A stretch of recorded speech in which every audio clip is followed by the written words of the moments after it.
ನಮಸ್ತೆ ಗಾಯ್ಸ್, ನಾನು ನಿಮ್ಮ Maya. Welcome back to the my new video. ಈ ಪ್ಲೇಸ್ಗೆ ಬರಲು ದುಡ್ಡು ಮುಖ್ಯ ಅಲ್ಲ, ಇದರ ಜೊತೆಗೆ ದೇವರ ಅನುಗ್ರಹ ಮತ್ತು ಅವರ ಆಮಂತ್ರಣ ಕೂಡ ಬೇಕು. ಇವತ್ತು ನಾನು ಬಂದಿದ್ದೀನಿ ಮಂತ್ರಾಲಯಕ್ಕೆ. ವೆಲ್ಕಮ್ ಟು ಮಂತ್ರಾಲಯ. ಮಂತ್ರಾಲಯಕ್ಕೆ ಬರುವ ಪ್ರತಿಯೊಬ್ಬ ಭಕ್ತರು ಮೊದಲು ಮಂಚಾಳಮ್ಮ ದೇವಿಯ ದರ್ಶನವನ್ನು ಪಡೆದುಕೊಳ್ಳುತ್ತಾರೆ. ಏಕೆಂದರೆ ಮಂತ್ರಾಲಯದ ಪುರಾತನ ಹೆಸರು ಮಂಚಾಲೆ. ಈ ಪ್ರದೇಶದ ಗ್ರಾಮ ದೇವತೆಯೇ ಮಂಚಾಳಮ್ಮ ದೇವಿ. ಸ್ಥಳೀಯ ನಂಬಿಕೆಯ ಪ್ರಕಾರ ರಾಯರು ಬೃಂದಾವನಕ್ಕಾಗಿ ಈ ಸ್ಥಳವನ್ನು ಆಯ್ಕೆ ಮಾಡುವ ಮುನ್ನ ಮಂಚಾಳಮ್ಮ ದೇವಿಯ ಅನುಮತಿ ಮತ್ತು ಆಶೀರ್ವಾದವನ್ನು ಪಡೆದಿದ್ದರು. ಆದ್ದರಿಂದ ಇಂದಿಗೂ ಮಂತ್ರಾಲಯಕ್ಕೆ ಬರುವ ಭಕ್ತರು ಮೊದಲು ಮಂಚಾಳಮ್ಮ ದೇವಿಯ ದರ್ಶನ ಪಡೆದು ಅವರ ಆಶೀರ್ವಾದವನ್ನು ಪಡೆದು ನಂತರ ರಾಯರ ದರ್ಶನವನ್ನು ಪಡೆಯುತ್ತಾರೆ. ಮಂತ್ರಾಲಯ ಪ್ರವೇಶಿಸುತ್ತಿದ್ದಂತೆ ಒಂದು ವಿಭಿನ್ನ ಶಾಂತಿ ಅನುಭವವಾಗುತ್ತದೆ. ಸಾವಿರಾರು ಭಕ್ತರು ಓಂ ಶ್ರೀ ರಾಘವೇಂದ್ರಾಯ ನಮಃ ಜಪಿಸುತ್ತಾ ದೇವಸ್ಥಾನದತ್ತ ಸಾಗುತ್ತಿರುವ ದೃಶ್ಯ ಮನಸ್ಸಿಗೆ ಅಪಾರ ಸಂತೋಷ ನೀಡುತ್ತದೆ. ಸಾಮಾನ್ಯವಾಗಿ ಶನಿವಾರ, ಭಾನುವಾರ ಹಾಗೂ ಹಬ್ಬದ ದಿನಗಳಲ್ಲಿ ಭಕ್ತರ ಸಂಖ್ಯೆ ತುಂಬ ಹೆಚ್ಚಿರುತ್ತದೆ. ಆ ಸಮಯದಲ್ಲಿ ದರ್ಶನಕ್ಕೆ ಕೆಲವೊಮ್ಮೆ 1 ಗಂಟೆಯಿಂದ 2 ಗಂಟೆಯವರೆಗೆ ಕಾಯಬೇಕಾಗಬಹುದು. ಸಾಧ್ಯವಾದರೆ ವಾರದ ಮಧ್ಯದ ದಿನಗಳಲ್ಲಿ ಭೇಟಿ ನೀಡಿದರೆ ದರ್ಶನ ಬಹಳ ಸುಲಭವಾಗಿ ಸಿಗುತ್ತದೆ. ನಾವು ಕೂಡ ಶುಕ್ರವಾರ ಮಂತ್ರಾಲಯಕ್ಕೆ ಭೇಟಿ ನೀಡಿದ್ದೆವು. ಭಕ್ತರ ಸಂಖ್ಯೆ ಕಡಿಮೆ ಇದ್ದ ಕಾರಣ ಕೇವಲ 15 ನಿಮಿಷಗಳಲ್ಲಿ ರಾಯರ ದಿವ್ಯ ದರ್ಶನ ಪಡೆಯಲು ಸಾಧ್ಯವಾಯಿತು.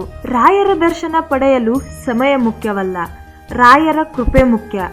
ಆದರೆ ಸರಿಯಾದ ದಿನ ಆಯ್ಕೆ ಮಾಡಿಕೊಂಡರೆ ನಿಮ್ಮ ಯಾತ್ರೆ ಇನ್ನಷ್ಟು ಸುಂದರವಾಗುತ್ತದೆ. ಮಂತ್ರಾಲಯದ ಪ್ರಮುಖ ಆಕರ್ಷಣೆ ಎಂದರೆ ರಾಯರ ಬೃಂದಾವನ. ಬೃಂದಾವನದ ಮುಂದೆ ನಿಂತ ಕ್ಷಣದಲ್ಲೇ ಮನಸ್ಸಿನಲ್ಲಿ ಒಂದು ವಿಚಿತ್ರ ಶಾಂತಿ ಮೂಡುತ್ತದೆ. ಅನೇಕ ಭಕ್ತರು ತಮ್ಮ ಜೀವನದಲ್ಲಿ ನಡೆದ ಅದ್ಭುತ ಅನುಭವಗಳನ್ನು ಹಂಚಿಕೊಳ್ಳುತ್ತಾರೆ. ದೇವಸ್ಥಾನದ ಒಳಗಡೆನೆ ರಾಯರ ಪಲ್ಲಕ್ಕಿ ಹಾಗೂ ಅವರ ಮೂರ್ತಿಯನ್ನು ನಾವು ನೋಡಬಹುದು. ರಾಯರ ದಿವ್ಯ ದರ್ಶನವನ್ನು ಮುಗಿಸಿಕೊಂಡು ದೇವಸ್ಥಾನದಿಂದ ಹೊರಬಂದ ನಂತರ ಮಂತ್ರಾಲಯದ ಸುತ್ತಮುತ್ತ ಇರುವ ಪ್ರಮುಖ ಸ್ಥಳಗಳನ್ನು ವೀಕ್ಷಿಸಲು ನಾವು ಹೊರಟೆವು. ಪಂಚಮುಖಿ ಕ್ಷೇತ್ರಕ್ಕೆ ಹೋಗಲು ದೇವಸ್ಥಾನದ ಪಕ್ಕದಲ್ಲಿಯೇ ಆಟೋ ಸ್ಟ್ಯಾಂಡ್ ಇದೆ. ಇಲ್ಲಿ ಸುಲಭವಾಗಿ ಆಟೋಗಳು ದೊರೆಯುತ್ತವೆ. ಸಾಮಾನ್ಯವಾಗಿ ಆಟೋ ಚಾಲಕರು ಪ್ರತಿ ವ್ಯಕ್ತಿಗೆ ಸುಮಾರು 150 ರೂಪಾಯಿ ಶುಲ್ಕ ಪಡೆದು ಪಂಚಮುಖಿ ಸೇರಿದಂತೆ ಸುತ್ತಮುತ್ತಲಿನ 5 ಪ್ರಮುಖ ಸ್ಥಳಗಳನ್ನು ತೋರಿಸುತ್ತಾರೆ. ರಾಯರ ದರ್ಶನದ ನಂತರ ನಮ್ಮ ಪ್ರವಾಸದ ಮೊದಲ ತಾಣವಾಗಿದ್ದು ಅಭಯ ಆಂಜನೇಯ ಸ್ವಾಮಿ ದೇವಸ್ಥಾನ. ಈ ದೇವಸ್ಥಾನವು ಮಂತ್ರಾಲಯದಿಂದ ಕೇವಲ 3 ಕಿಲೋಮೀಟರ್ ದೂರದಲ್ಲಿದೆ ಹಾಗೂ ಪಂಚಮುಖಿ ಮಾರ್ಗದಲ್ಲಿಯೇ ಇದೆ. ಮಂತ್ರಾಲಯಕ್ಕೆ ಬರುವ ಅನೇಕ ಭಕ್ತರು ಪಂಚಮುಖಿ ಕ್ಷೇತ್ರಕ್ಕೆ ತೆರಳುವ ಮುನ್ನ ಅಥವಾ ನಂತರ ಈ ದೇವಸ್ಥಾನಕ್ಕೆ ಭೇಟಿ ನೀಡಿ ಆಂಜನೇಯ ಸ್ವಾಮಿಯ ಆಶೀರ್ವಾದವನ್ನು ಪಡೆಯುತ್ತಾರೆ. ಅಭಯ ಆಂಜನೇಯ ಸ್ವಾಮಿ ದೇವಸ್ಥಾನದ ದರ್ಶನ ಮುಗಿಸಿಕೊಂಡು ನಮ್ಮ ಮುಂದಿನ ತಾಣವಾದ ಪಂಚಮುಖಿ ಆಂಜನೇಯ ಸ್ವಾಮಿ ದೇವಸ್ಥಾನಕ್ಕೆ ಹೊರಟೆವು. ಮಂತ್ರಾಲಯದಿಂದ ಸುಮಾರು 20 ಕಿಲೋಮೀಟರ್ ದೂರದಲ್ಲಿರುವ ಈ ಕ್ಷೇತ್ರವು ರಾಯರ ಭಕ್ತರಿಗೆ ಅತ್ಯಂತ ಪವಿತ್ರವಾದ ಸ್ಥಳವಾಗಿದೆ. ಇಲ್ಲಿಯೇ ಶ್ರೀ ರಾಘವೇಂದ್ರ ಸ್ವಾಮಿಗಳು ಹಲವು ವರ್ಷಗಳ ಕಾಲ ತಪಸ್ಸು ಮಾಡಿದ್ದರು ಎಂಬ ನಂಬಿಕೆ ಇದೆ. ರಾಯರ ತಪಸ್ಸಿಗೆ ಮೆಚ್ಚಿದ ಶ್ರೀ ಆಂಜನೇಯ ಸ್ವಾಮಿಯವರು ಪಂಚಮುಖ ರೂಪದಲ್ಲಿ ದರ್ಶನ ನೀಡಿದರು ಎಂದು ಹೇಳಲಾಗುತ್ತದೆ. ಪಂಚಮುಖ ಅಂದರೆ 5 ಮುಖಗಳು: ಹನುಮಂತ, ನರಸಿಂಹ, ಗರುಡ, ವರಾಹ ಹಾಗೂ ಹಯಗ್ರೀವ. ಈ 5 ಮುಖಗಳು ಶಕ್ತಿ, ಜ್ಞಾನ, ರಕ್ಷಣೆ, ವಿಜಯ ಮತ್ತು ಭಕ್ತಿಯ ಸಂಕೇತಗಳಾಗಿವೆ. ಜೈ ಶ್ರೀರಾಮ್. ಇಲ್ಲಿ ರಾಯರು ತಪಸ್ಸು ಮಾಡಿದ ಗುಹೆ ಹಾಗೂ ಪಂಚಮುಖಿ ಆಂಜನೇಯ ಸ್ವಾಮಿಯ ಪವಿತ್ರ ದರ್ಶನ ಭಕ್ತರಲ್ಲಿ ವಿಶೇಷ ಭಕ್ತಿ ಭಾವವನ್ನು ಮೂಡಿಸುತ್ತದೆ. ಗೈಸ್, ನಾವೀಗ ಪಂಚಮುಖಿ ಹನುಮಾನ್ ದೇವರ ದರ್ಶನವನ್ನು ಪಡೆದುಕೊಂಡು ವಾಪಸ್ ಹೋಗ್ತಾ ಇದ್ದೀವಿ. ಪಂಚಮುಖಿ ಆಂಜನೇಯ ಸ್ವಾಮಿಯ ದಿವ್ಯ ದರ್ಶನ ಪಡೆದುಕೊಂಡ ನಂತರ ಅಲ್ಲಿಂದ ಕೇವಲ 100 ಮೀಟರ್ ದೂರದಲ್ಲಿರುವ ಸ್ವಯಂಭೂ ಶ್ರೀ ಲಕ್ಷ್ಮೀ ದೇವಿಯ ದೇವಸ್ಥಾನಕ್ಕೆ ಭೇಟಿ ನೀಡಿದೆವು. ಮಹಾಲಕ್ಷ್ಮೀ ದೇವಿಯ ದರ್ಶನ ಪಡೆದು ಕುಟುಂಬದ ಸುಖ, ಸಮೃದ್ಧಿ ಹಾಗೂ ಐಶ್ವರ್ಯಕ್ಕಾಗಿ ಅನೇಕ ಭಕ್ತರು ಪ್ರಾರ್ಥನೆ ಸಲ್ಲಿಸುತ್ತಾರೆ. ದೇವಸ್ಥಾನದ ಸುತ್ತಮುತ್ತಲಿನ ಶಾಂತ ವಾತಾವರಣ ಮತ್ತು ಭಕ್ತರ ಭಕ್ತಿಭಾವ ಮನಸ್ಸಿಗೆ ನೆಮ್ಮದಿಯನ್ನು ನೀಡುತ್ತದೆ. ಬೆಳಗ್ಗೆಯಿಂದಲೇ ಪ್ರಯಾಣ ಮತ್ತು ದರ್ಶನಗಳಲ್ಲಿ ತೊಡಗಿದ್ದ ಕಾರಣ ನಾವು ಏನನ್ನೂ ತಿಂದಿರಲಿಲ್ಲ. ಹಾಗಾಗಿ ಸ್ವಲ್ಪ ವಿರಾಮ ತೆಗೆದುಕೊಂಡು ತಾಜಾ ಕಲ್ಲಂಗಡಿ ಹಣ್ಣನ್ನು ಸವಿದೆವು. ನಮ್ಮ ಮುಂದಿನ ತಾಣವಾದ ಏಕಶಿಲಾ ಬೃಂದಾವನದ ಕಡೆಗೆ ಪ್ರಯಾಣ ಬೆಳೆಸಿದೆವು.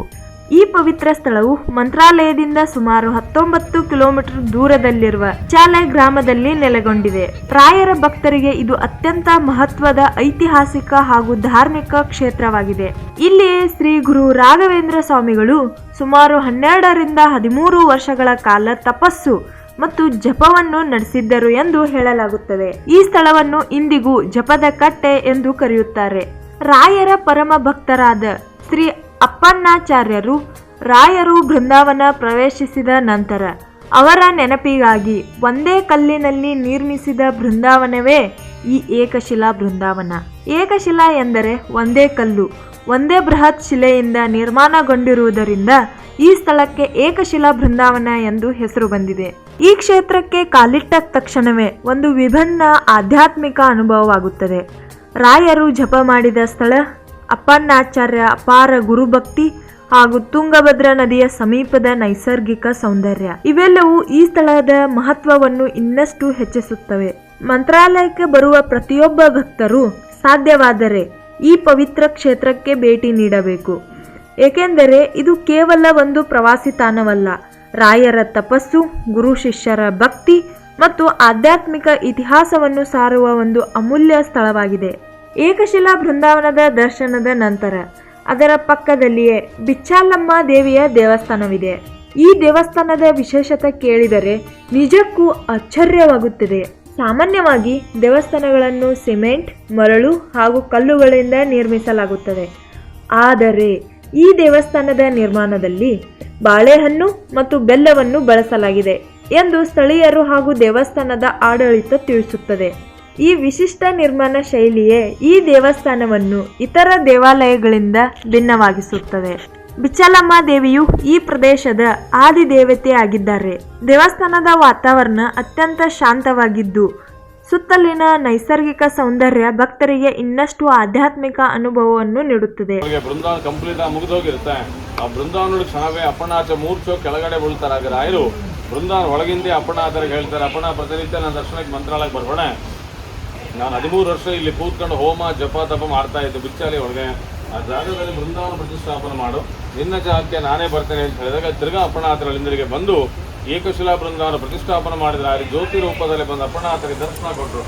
ಎಲ್ಲ ದೇವಸ್ಥಾನಗಳ ದರ್ಶನವನ್ನು ಮುಗಿಸಿಕೊಂಡು ನಾವು ಮತ್ತೆ ಮಂತ್ರಾಲಯಕ್ಕೆ ಹಿಂದಿರುಗಿದೆವು. ಆಗ ಸಮಯ ಸುಮಾರು 11 ಗಂಟೆ 20 ನಿಮಿಷ ಆಗಿತ್ತು. ಬೆಳಗ್ಗೆಯಿಂದಲೇ ಪ್ರಯಾಣ ದರ್ಶನ ಅಂತ ಸುತ್ತಾಡುತ್ತಿದ್ದೆವು. ಹಾಗಾಗಿ ತುಂಬಾನೇ ಹಸಿವಾಗಿತ್ತು. ನಾವು ನೇರವಾಗಿ ರಾಯರ ಪ್ರಸಾದ ಸ್ವೀಕರಿಸಲು ಅನ್ನಪೂರ್ಣ ಭೋಜನ ಶಾಲೆಯ ಕಡೆಗೆ ಬಂದೆವು. ಮಂತ್ರಾಲಯಕ್ಕೆ ಬರುವ ಸಾವಿರಾರು ಭಕ್ತರಿಗೆ ಪ್ರತಿದಿನ ಇಲ್ಲಿ ಉಚಿತವಾಗಿ ಪ್ರಸಾದ ರೂಪದಲ್ಲಿ ಊಟವನ್ನು ನೀಡಲಾಗುತ್ತದೆ.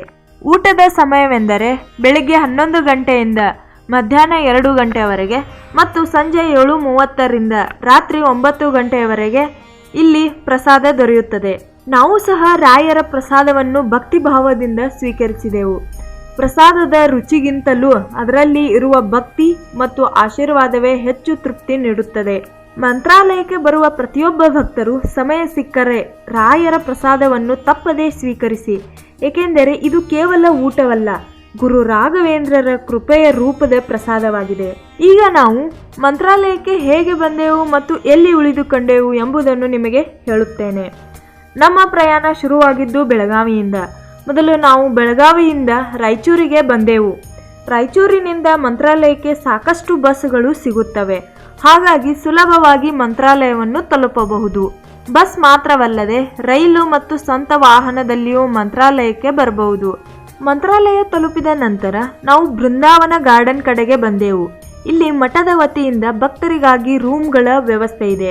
ಕುಟುಂಬದವರಿಗೆ ಹಾಗೂ ದೊಡ್ಡ ಗುಂಪಿನವರಿಗೆ ಬೇರೆ ಬೇರೆ ರೀತಿಯ ರೂಮ್ಗಳು ಸಿಗುತ್ತವೆ. ನೀವು ಶನಿವಾರ, ಭಾನುವಾರ ಅಥವಾ ರಜಾ ದಿನಗಳಲ್ಲಿ ಬರುತ್ತಿದ್ದರೆ ಮುಂಚಿತವಾಗಿ ರೂಮ್ ಬುಕ್ ಮಾಡಿಕೊಳ್ಳುವುದು ಉತ್ತಮ. ಏಕೆಂದರೆ ಆ ದಿನಗಳಲ್ಲಿ ಭಕ್ತರ ಸಂಖ್ಯೆ ಹೆಚ್ಚಿರುತ್ತದೆ. ಆದರೆ ಸೋಮವಾರದಿಂದ ಶುಕ್ರವಾರದವರೆಗೆ ಬಂದರೆ ಹೆಚ್ಚಿನ ಸಮಯದಲ್ಲಿ ಅಲ್ಲಿಯೇ ರೂಮ್ ಪಡೆದುಕೊಳ್ಳಬಹುದು. ನಾವು ಕೂಡ ವಾರದ ದಿನದಲ್ಲೇ ಬಂದಿದ್ದರಿಂದ ಯಾವುದೇ ತೊಂದರೆ ಇಲ್ಲದೆ ರೂಮ್ ಸಿಕ್ಕಿತು. ರೂಮ್ಗಳು ತುಂಬಾ ಕ್ಲೀನ್ ಆಗಿದ್ದವು ಮತ್ತು ದೇವಸ್ಥಾನಕ್ಕೆ ತುಂಬಾ ಹತ್ತಿರವಾಗಿದ್ದವು. ಆದ್ದರಿಂದ ದರ್ಶನಕ್ಕೆ ಹೋಗಲು ತುಂಬಾ ಸುಲಭವಾಯಿತು. ಹೀಗಾಗಿ ಮಂತ್ರಾಲಯಕ್ಕೆ ಬರುವವರು ವಸತಿಯ ಬಗ್ಗೆ ಹೆಚ್ಚು ಚಿಂತಿಸಬೇಕಾಗಿಲ್ಲ. ಸರಿಯಾದ ಸಮಯದಲ್ಲಿ ಬಂದರೆ ಸುಲಭವಾಗಿ ರೂಮ್ ಸಿಗುತ್ತದೆ. ಮಂತ್ರಾಲಯದ ಮತ್ತೊಂದು ವಿಶೇಷತೆ ಅಂದರೆ ದೇವಸ್ಥಾನದ ಆವರಣದಲ್ಲಿ ಪ್ರತಿದಿನ ಸಾವಿರಾರು ಭಕ್ತರು ರಾತ್ರಿ ಸಮಯದಲ್ಲಿ ವಿಶ್ರಾಂತಿ ಪಡೆಯುತ್ತಾರೆ. ಭಕ್ತರಲ್ಲಿ ಒಂದು ನಂಬಿಕೆ ಇದೆ, ರಾಯರ ಸನ್ನಿಧಿಯಲ್ಲಿ ಮಲಗಿದ ಭಕ್ತರನ್ನು ರಾಯರೇ ಕಾಪಾಡುತ್ತಾರೆ ಮತ್ತು ಆಶೀರ್ವದಿಸುತ್ತಾರೆ. ಈ ಭಕ್ತಿ, ನಂಬಿಕೆ ಮತ್ತು ಗುರುಗಳ ಮೇಲಿನ ಅಪಾರ ವಿಶ್ವಾಸವೇ ಮಂತ್ರಾಲಯವನ್ನು ಲಕ್ಷಾಂತರ ಭಕ್ತರ ಆರಾಧ್ಯ ಕ್ಷೇತ್ರವನ್ನಾಗಿ ಮಾಡಿದೆ. ಹಗಲಿನ ದರ್ಶನ ಒಂದು ಅನುಭವವಾದರೆ ರಾತ್ರಿಯ ಮಂತ್ರಾಲಯದ ದರ್ಶನ ಮತ್ತೊಂದು ದಿವ್ಯ ಅನುಭವವಾಗಿದೆ. ಈ ಬೆಳಕುಗಳ ನಡುವೆ ರಾಯರ ಸಾನ್ನಿಧ್ಯವನ್ನು ಅನುಭವಿಸುವುದೇ ಒಂದು ಭಾಗ್ಯ. ಇದರೊಂದಿಗೆ ನಮ್ಮ ಮಂತ್ರಾಲಯ ಯಾತ್ರೆ ಮುಕ್ತಾಯವಾಯಿತು. ಈ ವಿಡಿಯೋ ನಿಮಗೆ ಇಷ್ಟವಾಗಿದ್ದರೆ ಲೈಕ್ ಮಾಡಿ, ಶೇರ್ ಮಾಡಿ ಮತ್ತು ನಮ್ಮ ಚಾನೆಲ್ಗೆ ಸಬ್ಸ್ಕ್ರೈಬ್ ಮಾಡಿ. ಮುಂದಿನ ವಿಡಿಯೋದಲ್ಲಿ ಮತ್ತೆ ಸಿಗೋಣ. ಅಲ್ಲಿವರೆಗೆ ಓಂ ಶ್ರೀ ರಾಘವೇಂದ್ರಾಯ ನಮಃ. ಧನ್ಯವಾದಗಳು.